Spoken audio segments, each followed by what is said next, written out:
One of the things that I come across when I do clinics with bands and adjudicate bands is that I feel like groups sometimes don't spend the amount of detailed attention that they should on articulation, so that articulation becomes language, it becomes diction, it becomes potential for further expression. And to demonstrate some of these ideas, I've got Boston Brass with us, and I just passed out the Holst second suite. They're just going to use the opening measures to demonstrate some concepts for how to improve articulation.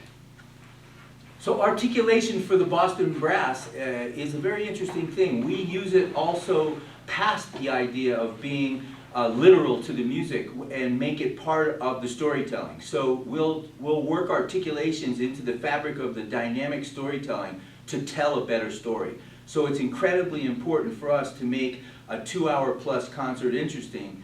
The articulation must be very vivid for the audience to stay involved. So this is really fun that Eric Rombach-Kendall came and dropped these 5 band parts on us, because we're going to need to have a common language to be able to speak British.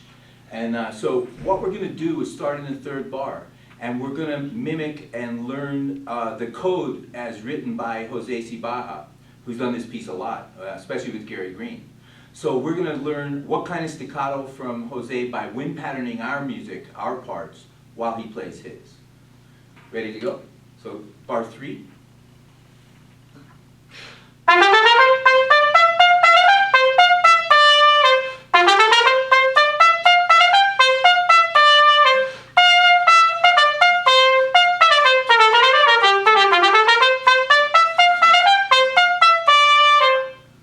That was beautiful.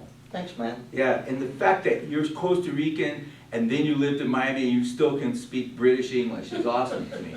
I know Frosty, I know Frosty. But a picture, as drawn by Jose, is worth 1,000 words to us in the group, because we learned what staccato we're going to use, we learned what weight on the notes are going to be at the ends of the phrases, and when he broadens out letter A and starts to make a more grandiose gesture, we know how he's going to connect the notes.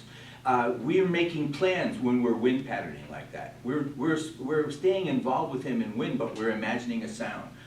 Let's see what we imagined. Let's go back to the top of the piece, but the 3rd bar. We'll start in the 3rd bar.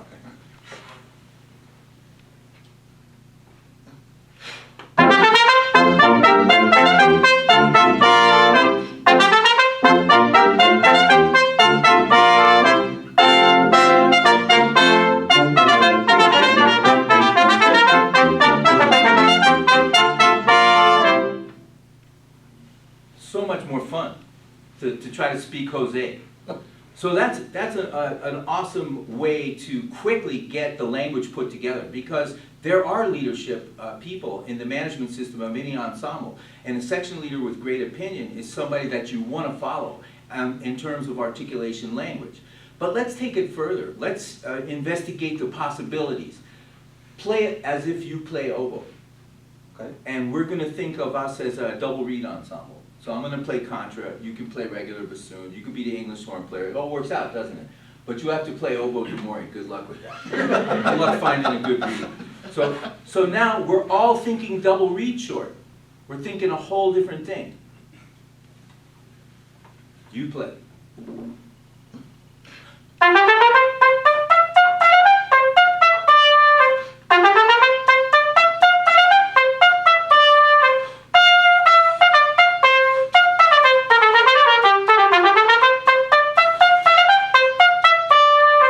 So we communicate really well in sound, like he's talking to us and we're getting the message right now.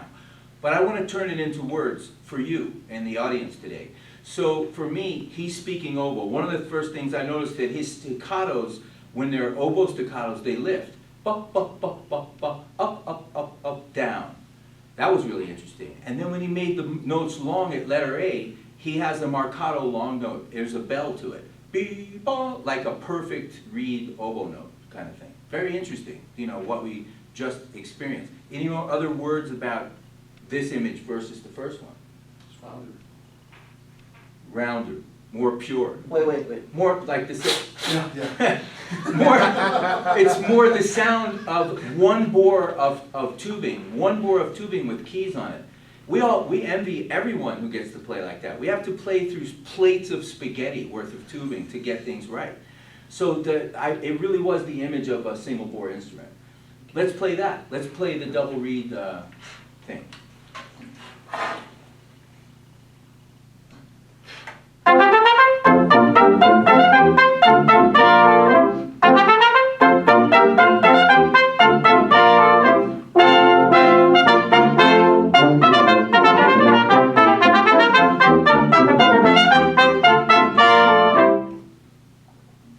That's really interesting how much lighter that got. It's a different staccato, it's a different, lighter, more melted down. This band is really good at balance, but I can't believe how much woodwind got spoken. Okay, let's make it a mallet ensemble, a percussion ensemble. Everyone's playing mallets. Okay. Is everybody cool with that? Yeah. So you're thinking a whole lot about, watch the mallets while you play.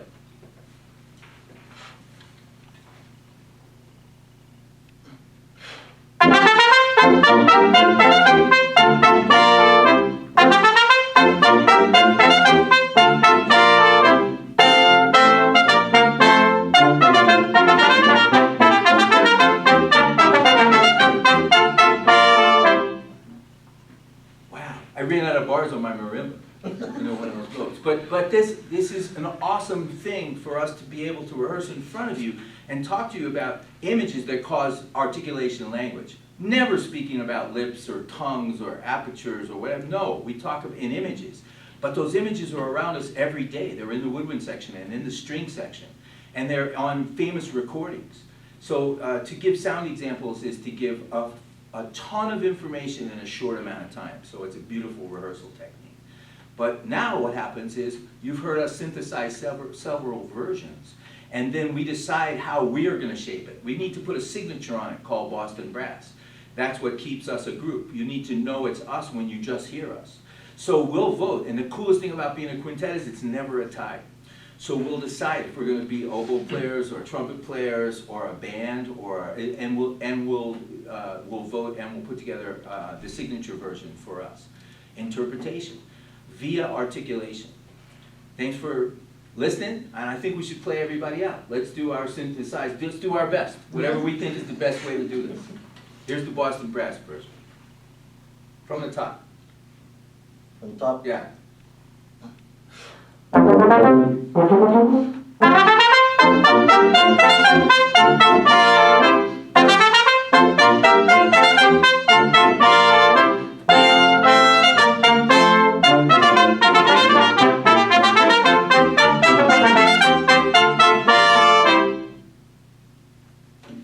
See you later.